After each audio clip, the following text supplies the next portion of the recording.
Hey YouTube, Night Prowler, I'm back.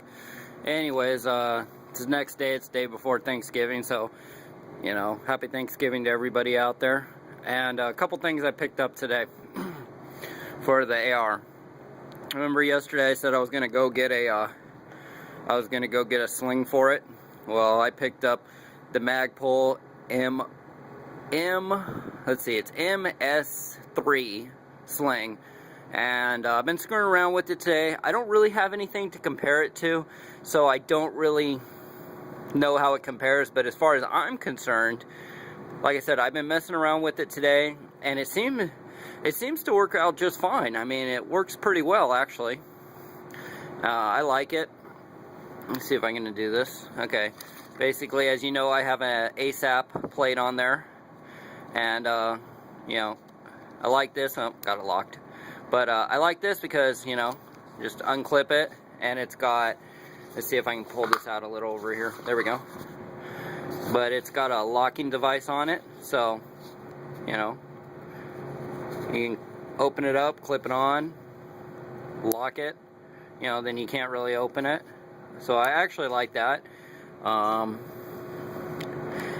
Even though this is polymer and everything, I don't think it'll be a problem. Seems very strong, works out pretty well. Like I said, we'll see how it goes with further testing. But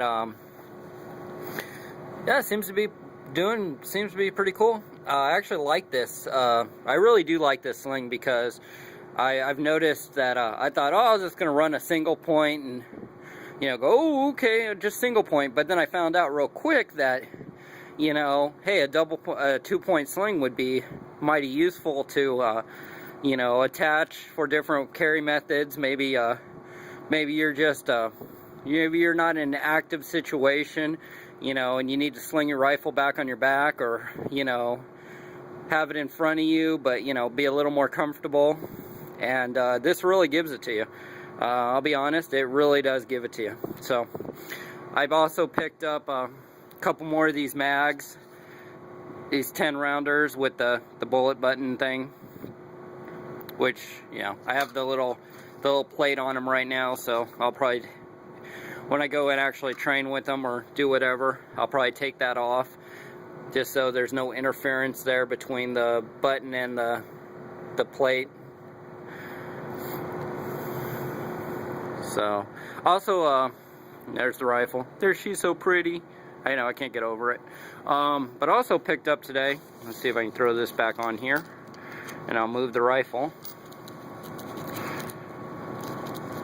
Ah, come on. It's actually not that difficult, it's just me being a retard, because I gotta do it one-handed. But, you know, move this out of the way. And I'll lay this right over here. Okay. Move the mags. But I also picked up a, let's see if I flip this around here. Oh, and here's the information for the ms3 sling. Yeah, it was about 49 bucks. Whatever. I think it's a little more if you get to see the QD attachments, just the quick disconnect. Basically, here's your instructions.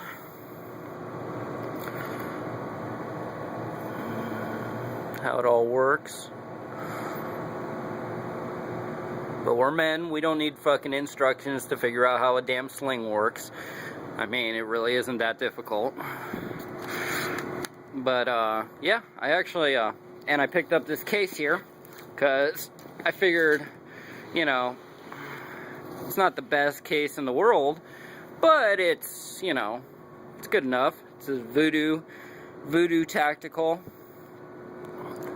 And, you know I could have probably bought it. This was actually about $100. I probably could have got it cheaper at a gun show or something like that. But I wanted a case, so kind of like this one. It's got some big pockets here. I mean, sorry, you can't really see. There you go. It's got some pretty large pockets, so you can stuff a bunch of mags in there. You can this center pocket actually is rubberized.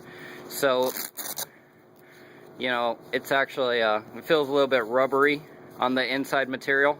so you could put some rounds in there. And I'd say this is big enough to where you could actually throw a quite a good little first response medical kit on there if you had to. Let's say you went to the shooting range and there was a let's say a negligent discharge. You know, maybe you can.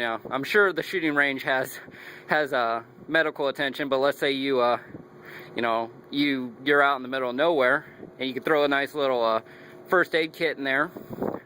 Another pocket over here, some Molly. Don't really know what I would use that for. I don't know. Figure out something. Also, so this is the Voodoo Tactical 36-inch 2-gun case. So 2 rifles. Flip it around here. Like I said, it's not the best case in the world, but it works pretty good. I'm running my Mossberg 500 cruiser. You can tell it's a cruiser because it's actually supposed to be the doorbuster, you know, style thing with the little. There you go. You can kind of see it a little better. Little serrations, and actually this is supposed to be a pistol grip for door busting. But I threw an ATI stock on it and a pistol grip. I'll probably actually bring it back to a pistol grip, just a primary pistol grip, and then I'll go buy like a 590 and probably a 590 SP, special purpose, because I kind of like how it's got the bayonet lug on it. I don't know what it is about me and bayonets. I just like them. Just my thing. But and this barely fits in here. It will not go into the little cutouts right here. This one just won't do it. So let me yank that out real quick. And you know, I know I'm going to probably catch some grief about it. Everybody's going to say, oh, you're handling these guns, you don't know if they're loaded. I know what their status is, and you know what? Since you're not in any danger, I'm not going to, you know, prove to you whether or not it's loaded or unloaded or whatever. It's my prerogative. That's just the way I feel about it. So, you know, but like I said, here's the inside. It's got these little cutouts here and a raised up little padded area, so maybe a little bit better waterproofing. I don't think it's waterproof, but yeah, a light drizzle, it'll probably keep your rifle, your gun dry. You know, second part up there. Also on here you have a very large, you have a pretty large pocket up here. So let me zip that down and I'll show you what I'm talking about. Oh wow, did that really just happen? Huh. Okay, well that kind of sucks. Evidently my little loop right there just came off. It just popped right off when I was unzipping it, just like that. So I guess I'll be it doesn't look like a big deal. It just looks like it needs to be bent down a little more. Like I said, this ain't the highest quality case out there. You know, this is just, you know, if it gets trashed, then I'll know better. In the future, I'll buy a better one. I just wanted something so it worked. But let's see. This is not cooperating. Damn it, I'm running out of time. Running out of time. Always running out of time. Okay. There you go. This is actually some padded shoulder. Well, this is a padded over the shoulder holder, and these are some padded straps, so you can attach it to the back and almost use it like a backpack. In here, we have a couple more Velcro padded spots. What do we got in here? Oh, and I guess it is like a vinyl rubberized type of material. But what do we put in here? Oh, what we got here? My 1911.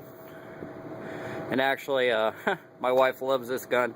She likes this gun a lot. She shoots this gun pretty well.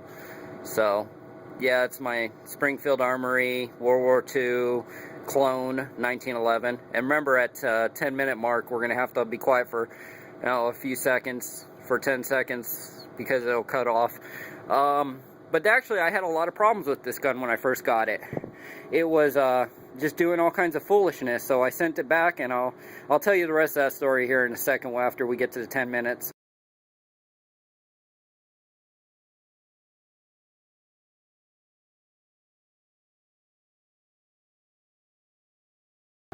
Alright, we're back. Now,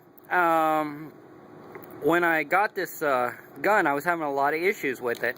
It was, basically, it was, I think it was double feeding, or it was doing something stupid.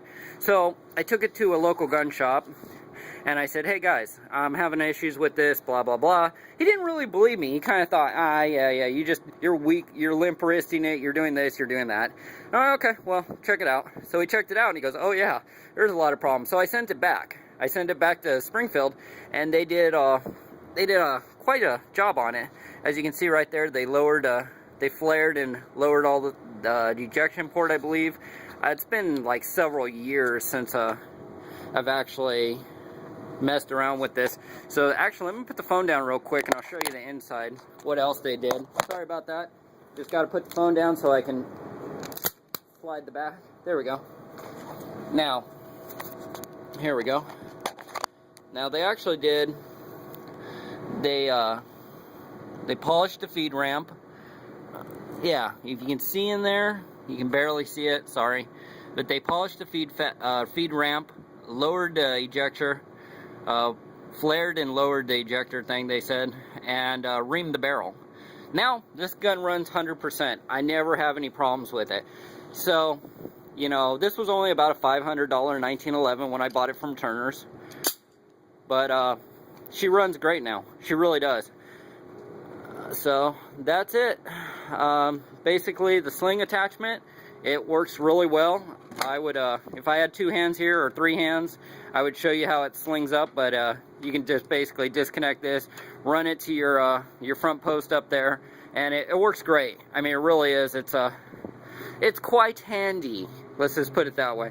But oh, my sexy baby, my sexy baby. 1911, and the Mossberg 500. Which I'm actually having a couple problems with too. When I put this ATI stock on it, I probably the bolt I had wasn't long enough or short enough or however it was. I was having problems. This a few years ago. So when I got it on there, I think I jacked up my safety right here, because now my safety doesn't actually work. It doesn't put it on safe, so it's always basically ready to fire. I didn't intentionally do that. It's just one of those things that happens. But I'll probably try to fix that pretty soon, because I really don't want it not to have a safety. But yep, that's the new toys I got today, guys. Alright, man, I'll talk to you later. Bye.